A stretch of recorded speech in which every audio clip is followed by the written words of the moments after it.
Abrimos, señoras y señores, la mesa de En Perspectiva en este martes 22 de agosto de 2017. La mesa de hoy es de análisis internacional. Nos acompañan Susana Mangana, buen día. Hola, buenos días, Emiliano. Gallega, vasca, una mezcla, ¿no? Sí.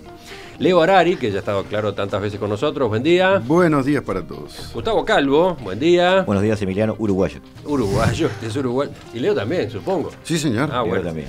Pero no es uruguayo Ángel Arellano, que es Muy buenos nuestro días. invitado esta mañana. Él es venezolano, vive en Montevideo desde hace 2 años, es licenciado en Comunicación Social, magíster en Estudios Políticos y estudiante de doctorado en Ciencia Política acá, en la Universidad de la República, correcto. ¿no? Trabaja en nuestro país, tiene actividad en ONGs, un hombre muy activo desde que se implantó en Montevideo, por lo visto. Por lo visto. ¿Edad? Ahí vamos, 27 años tengo. Bueno, gracias por acompañarnos. Vamos a gracias ver a cómo usted. resulta esta experiencia. El joven marroquí Younes Abouyaquoub, presunto autor material del atentado del jueves pasado en Barcelona, que dejó 14 muertos y al menos 120 heridos, fue abatido ayer por la policía catalana. Younes era el conductor de la furgoneta blanca que invadió y arrasó la zona peatonal de la Rambla de Barcelona. También está relacionado con el ataque frustrado que sufrió ese mismo jueves por la noche en la ciudad de Cambrils, donde una persona fue asesinada antes de que los 5 presuntos terroristas terminaran abatidos por la policía. Los investigadores consideran que los hechos fueron preparados por una célula que estaría integrada por al menos 12 terroristas que desde hace mucho tiempo organizaban un atentado o una serie de atentados de mayor alcance en Cataluña, pero que terminaron precipitando sus planes tras la explosión de la casa de Alcanar donde venían fabricando bombas. Las autoridades no descartan que haya más personas implicadas en la planificación de los atentados, aunque consideran que esta célula ha sido desarticulada.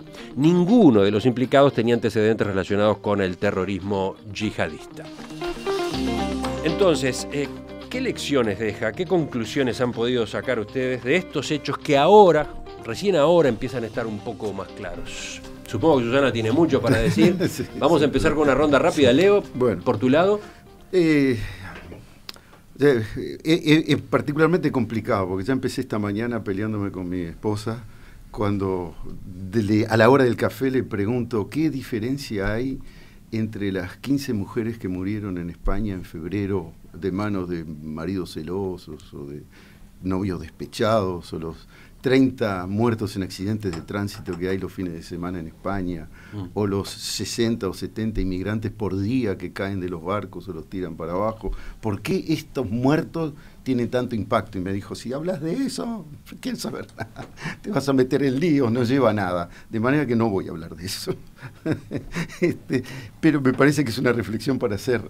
Los muertos no pesan lo mismo. Hay cientos de muertos por el terrorismo en Irak, en Irán, en Afganistán, en Siria, y no pesan lo mismo. Es un tema. El otro tema que me parece interesante que se podría tocar hoy son las consecuencias, como tú decías, Emiliano.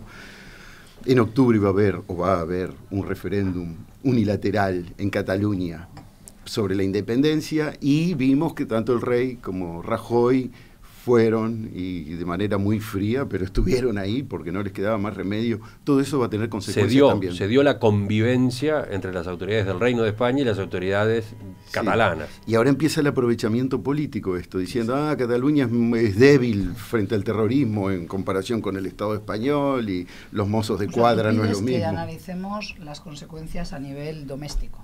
Claro. Esa es una manera, es una manera de encararlo. Quizás mi pregunta iba más a propósito de qué tipo de actividad terrorista es esta, qué funcionamiento tenía esta célula, cómo fue posible que ocurriera lo que ocurrió.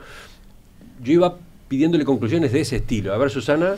Bien, en ese sentido, bueno, han pasado unos cuantos días desde que esto ya ocupa. Poquitos días, pero yo estaba fuera del país, otra razón por la que no quise apresurarme a expresar opinión en medios. Y aprovecho y comento, Emiliano, que anda por ahí circulando por WhatsApp, por Twitter, redes sociales, un audio de una señora que estimo catalana por su acento y entonación, que no soy yo, pero claro, como todos somos gallegos en Uruguay, ya hay gente que ha difundido ese audio como si fuera de mi autoría, ¿no? Diciendo la profesora Sona Mangana, que trabaja en tal o cual Universidad de Uruguay, difunde esto.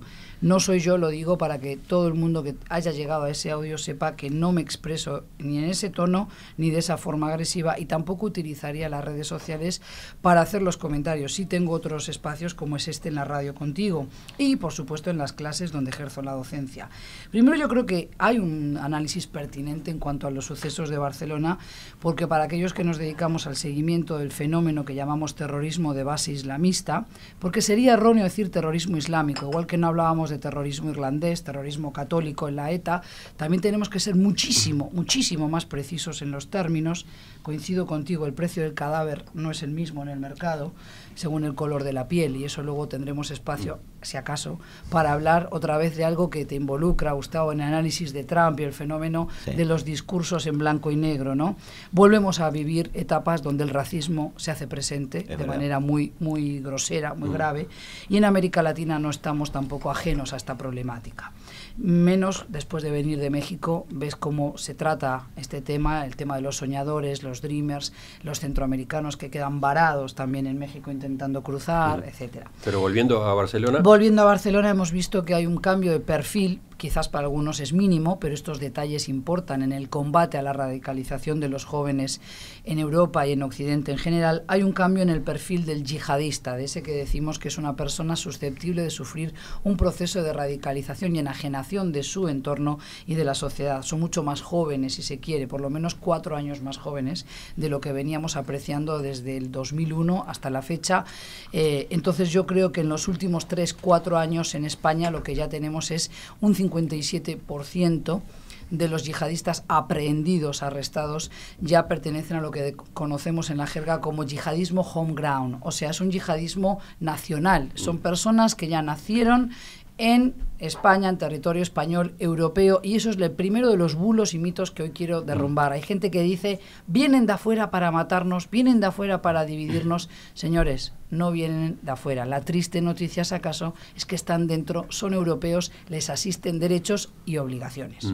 Lo otro es que no se trataba de lobos solitarios, ¿no? Como había ocurrido en algunos atentados anteriores, incluso, por ejemplo, los de cuchilladas en Francia. En Francia o en Londres. Acá había una organización. Segundo bulo, Emiliano, lo hemos trabajado contigo también en alguna otra tertulia ya muy pasada.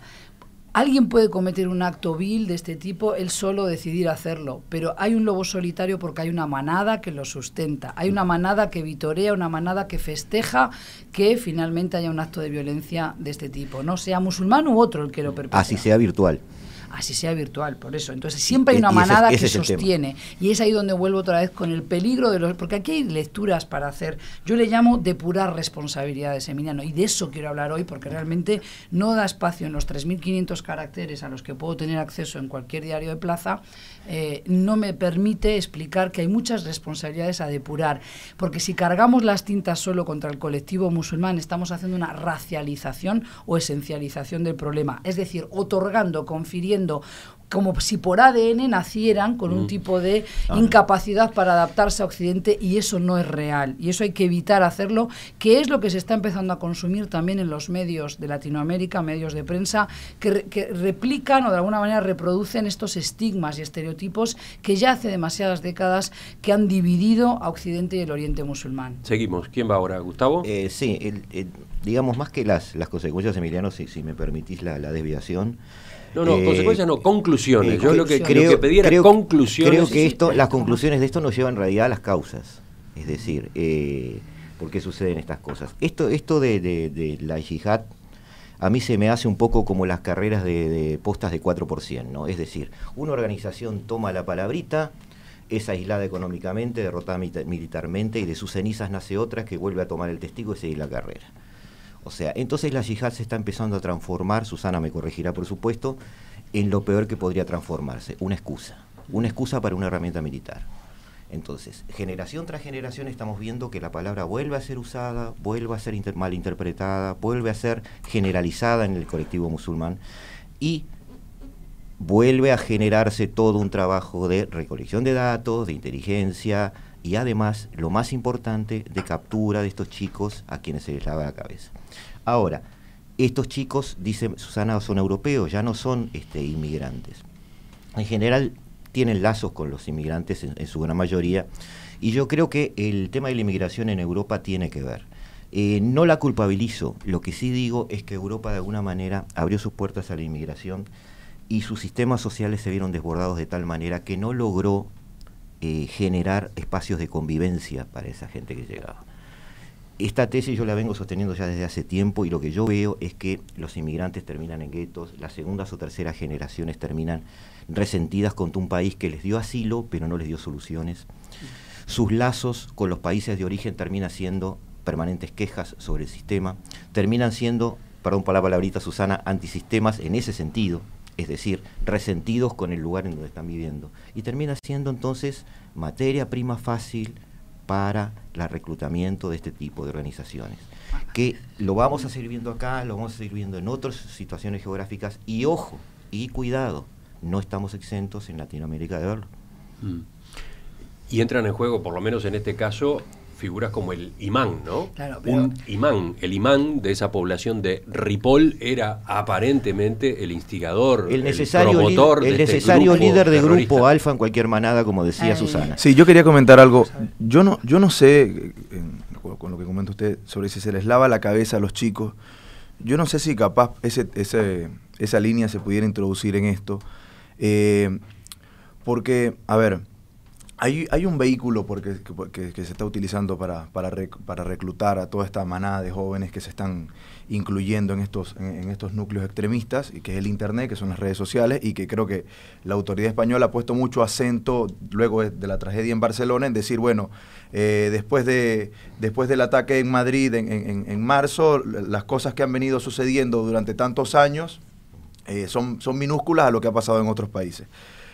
Porque hemos instalado todo un sistema de inteligencia en las policías, etcétera, a través del tema de Internet. Han infiltrado grupos también. Sí, bueno, pero ese es el trabajo en Internet, es decir, la policía no tiene otra cosa más que infiltrarse en esas redes y tratar de interactuar con esos chicos y poder detectar las células, quiénes son los líderes, quiénes no, lo cual es un trabajo sumamente complicado y las mismas autoridades lo reconocen, porque si no las cosas no siguieran sucediéndose. Entonces, yo no sé si le lavan la cabeza a los chicos, yo creo que hay mucho de razón ahí detrás, hay mucha argumentación, porque además hay todo un razonamiento histórico que permite a las nuevas generaciones decir, bueno, nosotros somos el producto de esto porque esto sucedió hace tantos años y en consecuencia nosotros tenemos el deber moral de inmolarnos por esta causa. Ahora bien, otra cosa que me parece que quisiera aportar a la respuesta de la pregunta, qué consecuencias quedan de este nuevo ataque. A mí como joven me cautiva y me llama mucho la atención el tema de la participación de nuevos jóvenes, de nuevas personas que están ingresando en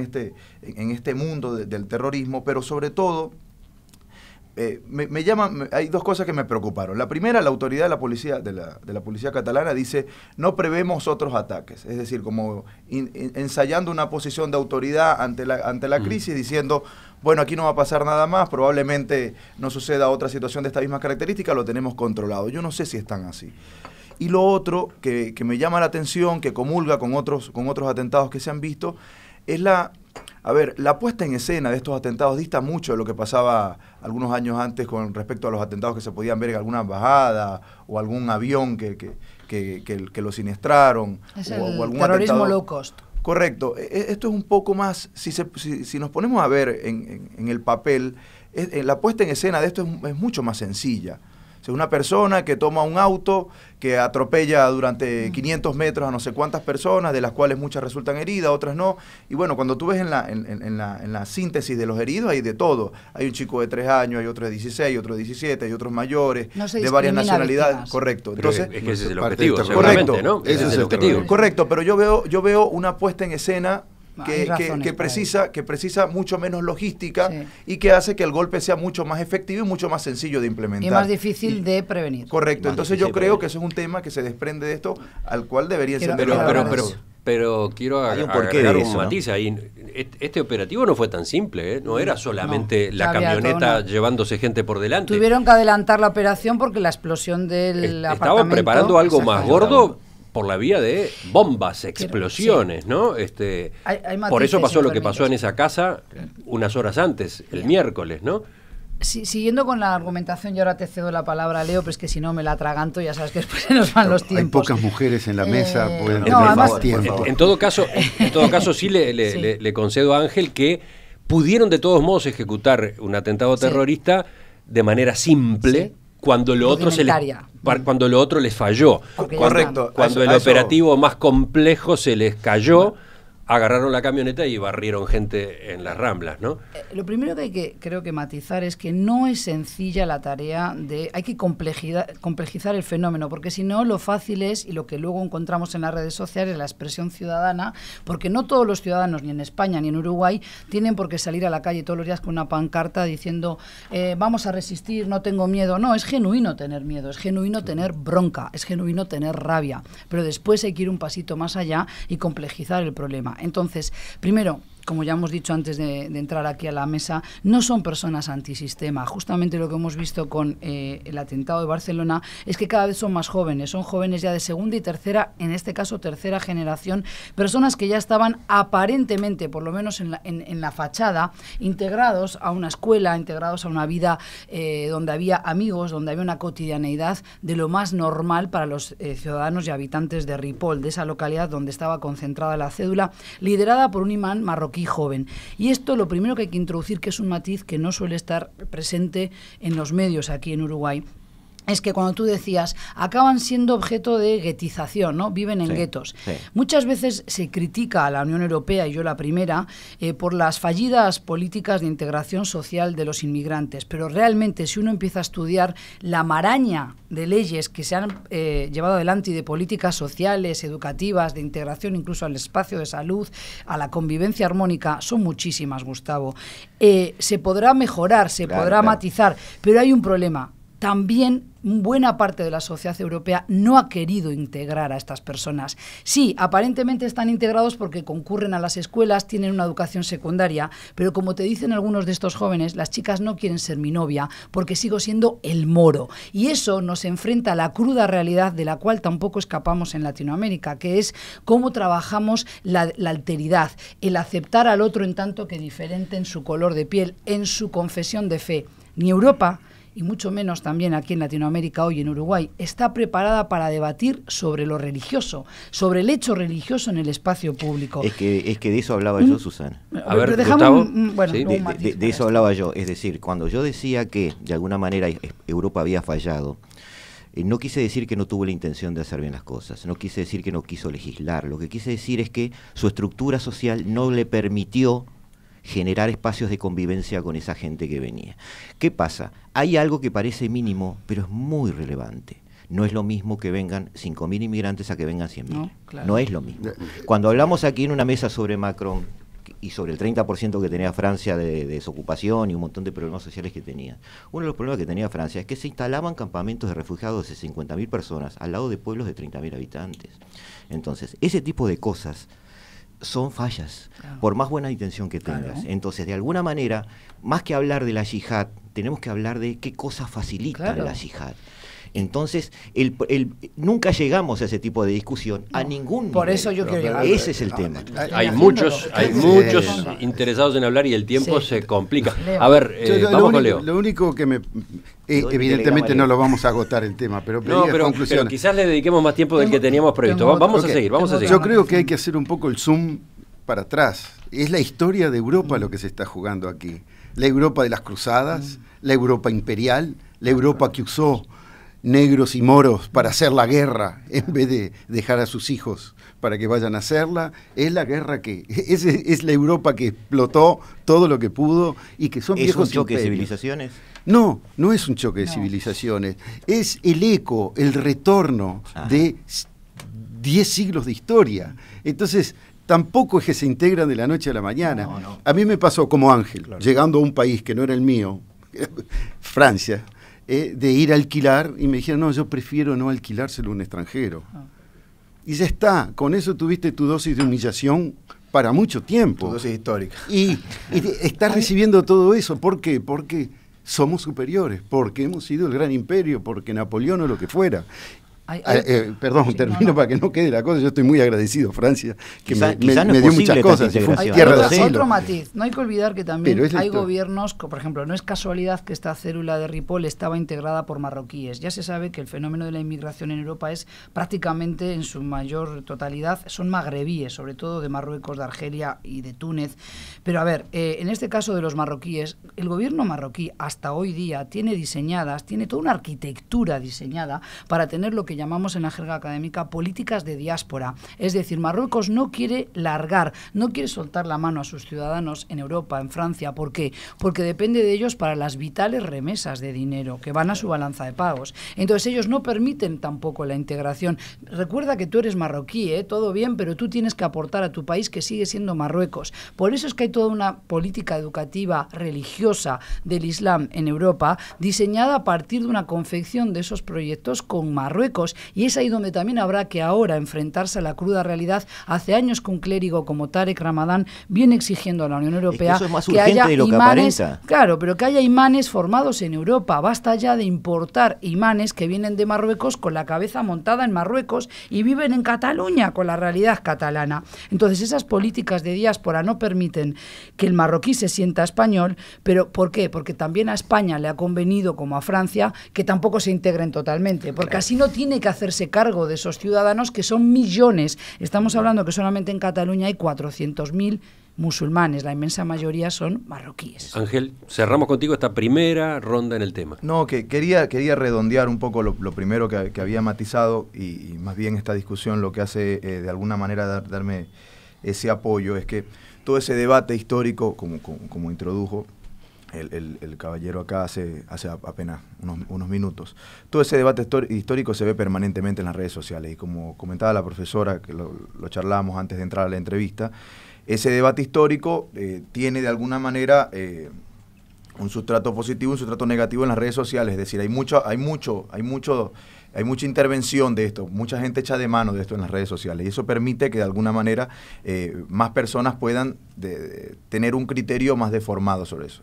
Comentábamos que bueno, que en el Uruguay, que en otros países de América Latina, la realidad de lo que se está viviendo en Europa y en el mundo árabe con respecto al conflicto, llega con algunas matices, con algunas modificaciones que hace que la interpretación no sea la correcta. Yo me voy un poco más en el impacto que esto está teniendo en América Latina, ¿no? En América Latina, si bien es cierto que hay comunidades musulmanas, ¿verdad? Y que no todas están, digamos, impregnadas por esta situación, por el radicalismo yihadista que se está viviendo, ¿no? Y que hay críticos sobre esto, América Latina también de alguna manera puede terminar siendo puerta de entrada a esta situación.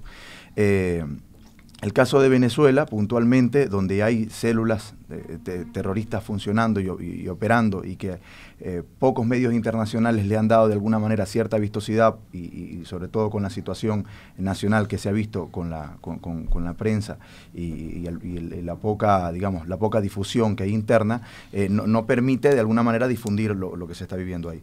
Pero hay operación, ¿tú estás seguro y tienes datos fehacientes de que hay células terroristas operando? Eso es grave. Mira que estás diciendo eso. A ver, no hay, yo no tengo acceso a esa información tan fidedigna. No, pero es que claro que es grave. Sí, no es que es muy difícil de corroborarlo. Es decir, incluso las propias autoridades del chavismo han sido vinculadas con eso una y otra vez.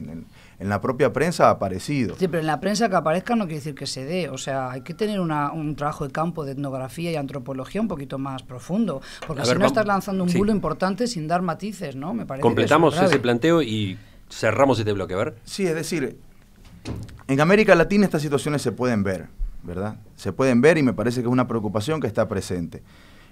Venezuela puede terminar siendo una puerta de entrada para realidades como esta, ¿no? Se ven difíciles, ¿no? Yo estoy de acuerdo con eso, se ven difíciles, pero son situaciones que se han visto. Es decir, en la sociedad de nosotros se ha reivindicado muchas de estas situaciones. Que la prensa le haya dado o no le haya dado mucha cobertura, eso es otro debate. Ahora, redondeo el tema inicial con lo que hablaba de la participación de jóvenes en esto.